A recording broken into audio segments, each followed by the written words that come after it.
अश्विन मास की पूर्णिमा तिथि के दिन शरद पूर्णिमा का व्रत रखा जाता है, जो इस बार 16 अक्टूबर 2024 को है। जो लोग पूर्णिमा का व्रत करते हैं उन्हें इस उपवास की व्रत कथा अवश्य सुननी या पढ़नी चाहिए। देवी देवताओं की पूजा अधूरी मानी जाती है। आइए जानते हैं शरद पूर्णिमा व्रत की सही कथा। माता लक्ष्मी और चंद्रदेव को प्रसन्न करने के लिए शरद पूर्णिमा का दिन बेहद खास है। माना जाता है कि इस शुभ दिन चंद्रदेव अपनी 16 कलाओं से परिपूर्ण होते हैं, जबकि धन की देवी माता लक्ष्मी धरती पर भ्रमण करने के लिए आती हैं। इसी वजह से कई लोग शरद पूर्णिमा का व्रत रखते हैं। इस बार शरद पूर्णिमा का व्रत 16 अक्टूबर को रखा जाएगा। शरद पूर्णिमा व्रत के दौरान माता लक्ष्मी की पूजा करना शुभ होता है। इसी के साथ खीर बनाना और उसे रात भर चांद की रोशनी में रखा जाता है, जिसे अगले दिन प्रसाद के रूप में खाया जाता है। मान्यता है कि चांद की रोशनी में रखी खीर को खाने से स्वास्थ्य अच्छा रहता है और गंभीर बीमारियों के होने का खतरा भी कम हो जाता है। शरद पूर्णिमा का व्रत बिना कथा पढ़े या सुने अधूरा होता है। चलिए जानते शरद पूर्णिमा व्रत की कथा। पौराणिक कथा के अनुसार प्राचीन काल में एक साहूकार की 2 पुत्रियां थीं। साहूकार की दोनों पुत्रियां काफी ज्यादा धार्मिक थीं। वो नियमित रूप से पूजा पाठ करने के साथ साथ प्रत्येक पूर्णिमा का व्रत रखती थीं। बड़ी बेटी पूरे विधि विधान के साथ पूर्णिमा के व्रत का पालन करती थी, लेकिन छोटी बेटी का व्रत हर बार बीच में ही टूट जाता था। कुछ समय बाद दोनों बेटी की शादी हो गई।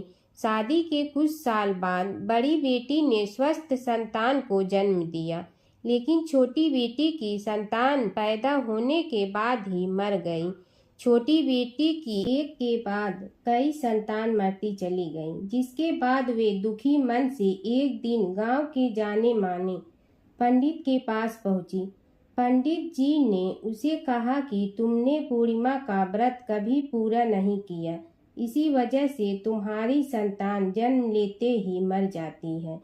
यदि तुम पूर्णिमा का व्रत पूरा विधि पूर्वक करती हो तो तुम्हारी संतान को कुछ नहीं होगा।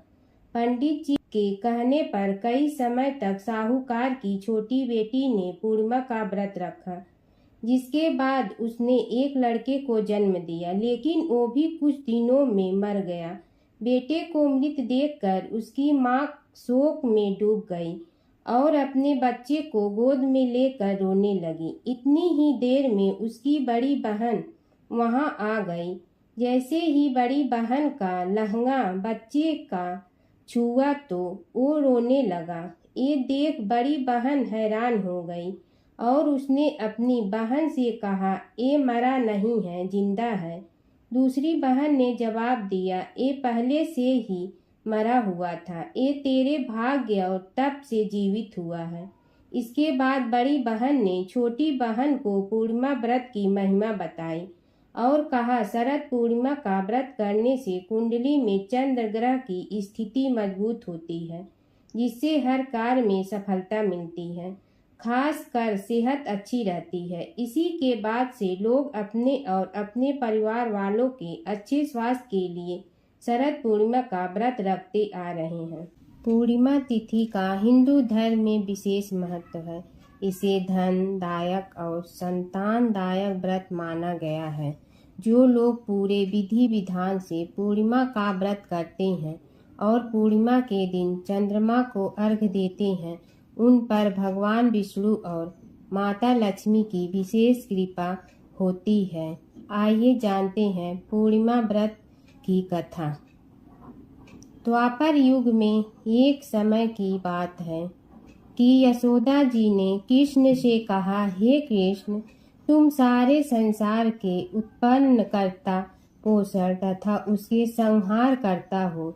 आज कोई ऐसा व्रत मुझसे कहो जिसके करने से मृतलोक में स्त्रियां को विधवा होने का भय न रहे तथा यह व्रत सभी मनुष्यों की मनोकामना पूर्ण करने वाला हूँ। श्री कृष्ण कहने लगे, हे माता, तुमने अति सुंदर प्रश्न किया है। मैं तुमसे ऐसे ही व्रत को सविस्तार कहता हूँ। सौभाग्य की प्राप्ति के लिए स्त्रियों को अर्थात 32 पूर्णिमाओं का व्रत करना चाहिए। इस व्रत को करने से स्त्रियों को सौभाग्य संपत्ति मिलती है। यह व्रत अचल सौभाग्य को देने वाला और भगवान शंकर के प्रति मनुष्य मात्र की भक्ति को बढ़ाने वाला है। यशोदा जी कहने लगी, हे कृष्ण, सर्वप्रथम इस व्रत को मृत्युलोक में किसने किया था? इसके विषय में विस्तार पूर्वक मुझसे कहो। श्री कृष्ण जी कहने लगे कि इस भूमंडल पर एक अत्यंत प्रसिद्ध राजा चंद्रहास से पालित अनेक प्रकार के रत्नों से परिपूर्ण काटिका नाम की एक नगरी थी। वहाँ धनेश्वर नाम का एक ब्राह्मण था और इसकी स्त्री अति सुशील रूपवती थी।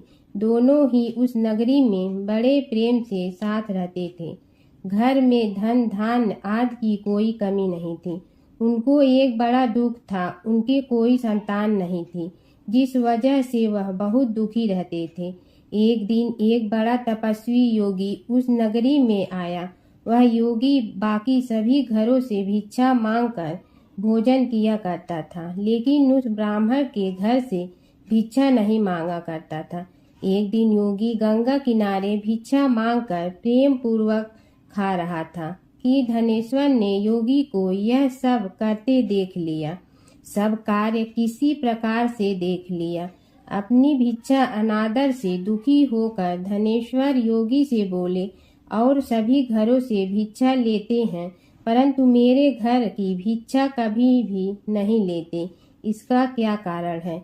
योगी कहने लगा कि आपके धर्म हमें इस बात की आज्ञा नहीं देता है, क्योंकि अभी आप गृहस्थ जीवन में एक सुख से वंचित हैं। आपके घर संतान होने पर मैं आपके घर से भी भिक्षा स्वीकार कर लूँगा। उन्होंने कहा कि जिसे संतान नहीं है उसके घर से भिक्षा लेने से मेरे भी पतित हो जाने का भय है। धनेश्वर यह सब बात सुनकर बहुत दुखी हुआ और हाथ जोड़कर योगी के पैरों पर गिर पड़ा तथा दुखी मन से कहने लगा कि आप मुझे संतान प्राप्ति के उपाय बताइए। आप सर्वज्ञ हैं, मुझ पर अवश्य ही यह कृपा कीजिए। धन की मेरे घर में कोई कमी नहीं है, लेकिन मैं संतान न होने के कारण अत्यंत दुखी हूँ। आप मेरे इस दुख का हरण कीजिए। यह सुनकर योगी कहने लगे, तुम चंडी की आराधना करो। घर पहुंचकर उन्होंने यह सारी बात अपनी पत्नी को बताई और खुद वन में चला गया। वन में पहुंचकर उसने चंडी की आराधना की और उपवास किया। चंडी ने 16 दिन उसको सपने में दर्शन दिए और कहा कि हे धनेश्वर, जा तेरे पुत्र होगा, लेकिन उसकी आयु सिर्फ 16 वर्ष होगी। 16 वर्ष की आयु में ही उसकी मृत्यु हो जाएगी। अगर तुम दोनों स्त्री और पुरुष 32 पूर्णिमाओं को व्रत करोगे तो यह दीर्घायु हो जाएगा। जितनी तुम्हारी सामर्थ्य हो उतने आंचे के दिए जलाकर शिव जी का पूजन करना, लेकिन पूर्णमासी 32 ही होनी चाहिए। सुबह होती ही तुम्हें इस स्थान के पास एक आम का पेड़ दिखाई देगा। उस पर चढ़कर एक फल तोड़कर अपने घर चले जाना। अपनी स्त्री का इस बारे में बताना। सुबह स्नान होने के बाद वह स्वच्छ होकर शंकर जी का ध्यान करके उस फल को खा ले। तब शंकर भगवान की कृपा से उसको गर्भ हो जाएगा। जब ब्राह्मण सुबह उठा तो उसे उस स्थान पर आम का पेड़ दिखाई दिया और वह उससे फल तोड़ने के चढ़ा, लेकिन वह पेड़ पर चढ़ नहीं पा रहा था। यह देखकर उसे बड़ी चिंता हुई। उसने भगवान गणेश की उपासना की और कहा, हे दयानिधि, अपने भक्तों के विघ्नों का नाश करके उनके मंगल कार्य को करने वाले, दुष्ट का नाश करने वाली, रिद्धि सिद्धि देने वाले, आप मुझे इतना बल दे कि मैं अपनी मनोकामना पूरी कर सकूं। इसके बाद वह पेड़ से फल तोड़कर अपनी पत्नी के पास पहुंचा। उसकी पत्नी ने अपने पति के कहे अनुसार इस फल को खा लिया और वह गर्भवती हो गई। देवी की कृपा से उसे बहुत सुंदर पुत्र पैदा हुआ। उसका नाम उन्होंने देवी दास रखा। माता पिता के हर्ष और शोक के साथ वह बालक बढ़ने लगा। भगवान की कृपा से बालक बहुत ही सुंदर था, सुशील और पढ़ाई लिखाई में भी बहुत ही निपुण था। दुर्गा जी के कथा अनुसार उसकी माता से 32 पूर्णमासी का व्रत रखा। जैसे ही 16वां वर्ग लगा, दोनों पति पत्नी बहुत दुखी हुए, कहीं उनके पुत्र की मृत्यु न हो जाए। उन्होंने सोचा कि अगर उनके सामने यह सब हुआ तो वह कैसा देख पाएंगे। तभी उन्होंने देवीदास के मामा को बुलाया और 1 वर्ष के लिए देवीदास को काशी में पढ़ने के लिए भेज दिया। 1 वर्ष के बाद उसे वापस लेकर आ जाना। देवीदास अपने माता के साथ एक घोड़े पर सवार होकर चल दिया। उसके मामा को भी यह बात पता नहीं था। दोनों पति पत्नी से 32 पूर्णमासी का व्रत पूरा किया। दूसरी तरफ मामा और भांजा दोनों रात गुजारने के लिए रास्ते में एक गांव में रुके। उस दिन उस गांव में ब्राह्मण की कन्या का विवाह होने वाला था। जिस धर्मशाला में वर और बारात के बाकी लोग रुके हुए थे, उसी धर्मशाला में देवीदास और उसका मामा ठहर गए। उधर कन्या को तेल आज चढ़ाने के बाद जब लग्न का समय आया तो वर की तबीयत खराब हो गई। वर के पिता ने अपने परिवार वालों से विचार विमर्श करके कहा कि यह देवीदास मेरे पुत्र जैसा ही है, मैं इसके साथ लगन करा दूं और बाद में बाकी सारे काम मेरे बेटे के साथ पूरे हो जाएंगे। ऐसे कहने के बाद वर के पिता देवीदास को मांगने के लिए उसके मामा के पास गए और उन्हीं सारी बात बताई। मामा ने कहा कि कन्यादान में जो कुछ भी मिलेगा वो हमें दे दिया जाए। वर के पिता ने बात स्वीकार कर ली। इसके बाद देवीदास का विवाह कन्या के साथ संपन्न हो गया।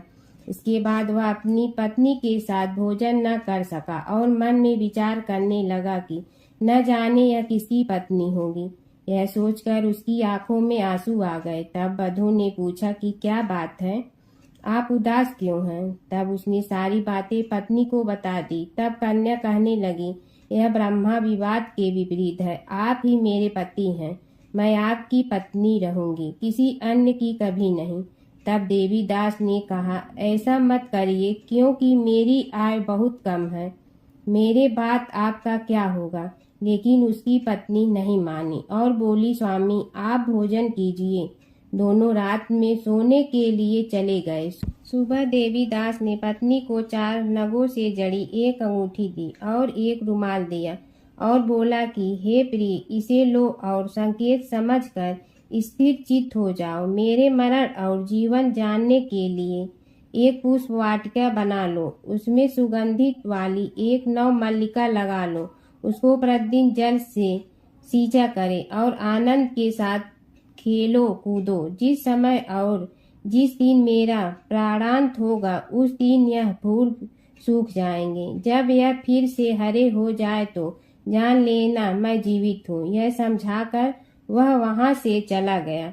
इसके बाद वह जब वर और बाकी बाराती मंडप में आए तो कन्या ने उसे देखकर कहा कि ये मेरे पति नहीं है, मेरे पति वह हैं जिनके साथ रात में विवाद हुआ है, इसके साथ मेरा विवाह नहीं हुआ है। अगर यह वही है तो यह बताए कि मैंने इसके क्या दिए हैं, साथ ही कन्यादान के समय को आभूषण मिले उन्हें दिखाए। कन्या की ये सारी बातें सुनकर वह कहने लगा कि मैं यह सब नहीं जानता। इसके बाद सारी बारात भी अपमानित होकर लौट गई। भगवान कृष्ण बोले, हे माता, इस प्रकार देवीदास काशी चला गया। कुछ समय जब बीत गया तो एक सर्प उसको डसने के लिए वहां आया, लेकिन वह उसको काट नहीं पाया, क्योंकि उसकी माता ने पहले ही 32 पूर्णिमा का व्रत कर लिए थे। इसके बाद खुद काल वहां पहुंचा। भगवान की कृपा से तभी वहां माता पार्वती और भगवान गणेश आ गए। देवीदास को मूर्छित दशा में देखकर माता पार्वती ने भगवान शिव से प्रार्थना की, महाराज, इस बालक की माता ने पहले ही 32 पूर्णिमा के व्रत कर लिए हैं। आप इसको प्राण दे। भगवान शिव ने माता पार्वती के कहने पर उसे प्राण दान दे दिया। उधर उसकी पत्नी उसके काल की प्रतीक्षा कर रही थी। उसकी पत्नी ने जाकर देखा कि पुष्प और पात्र दोनों ही नहीं है तो उसको बहुत आश्चर्य हुआ, और जब उसने देखा कि पुष्प वाटिका फिर से हरी हो गई तो वह समझ गई कि उसका पति जिंदा हो गया है। इसके बाद वह बहुत ही प्रसन्न होकर अपने पिता से कहने लगी कि मेरे पति जीवित हैं, उनको ढूंढिए। जब 16वां वर्ष व्यतीत हो गया तो देवी दास भी अपने मामा के साथ काशी चल दिया। इधर उसकी पत्नी के परिवार वाले उसे ढूंढने के लिए जा रहे थे कि उन्होंने देखा कि देवी दास और उसका मामा उधर ही आ रहे थे। उसको देखकर उनके ससुर बहुत प्रसन्न हुए और उसे अपने घर ले आए। वहां सारा वर्ग इकट्ठा हो गया और कन्या ने भी उसे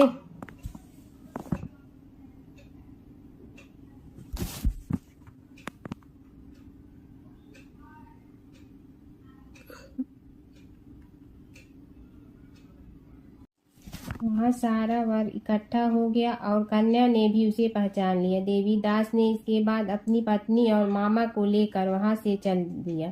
उसके ससुर ने भी उसे बहुत धन दहेज दिया। जब वह अपने घर की तरफ चल रहा था तो उसके माता पिता को लोगों ने खबर कर दी, तुम्हारा पुत्र देवी दास अपनी पत्नी और मामा के साथ आ रहा है। ऐसा समाचार सुनकर पहले तो उन्हें विश्वास नहीं हुआ, लेकिन जब देवी दास आया और उसने अपने माता पिता के पैर छुए तो देवी दास के माता पिता ने उनका माथा चूमा और दोनों को अपने सीने से लगा लिया। दोनों के आने की खुशी से धनेश्वर ने बहुत दान दक्षिणा ब्राह्मणों को दे दिया। श्री कृष्ण जी कहने लगे कि इस तरह धनेश्वर को 32 पूर्णिमा का व्रत के प्रभाव से संतान प्राप्त हुई। जो स्त्रियां इस व्रत को करती हैं वह जन्म जन्मांतर तक वैधव्य का दुख नहीं भोगती हैं और सदैव सौभाग्यवती रहती हैं। यह मेरा वचन है। यह व्रत संतान देने वाला और सभी मनोकामना को पूर्ण करने वाला है।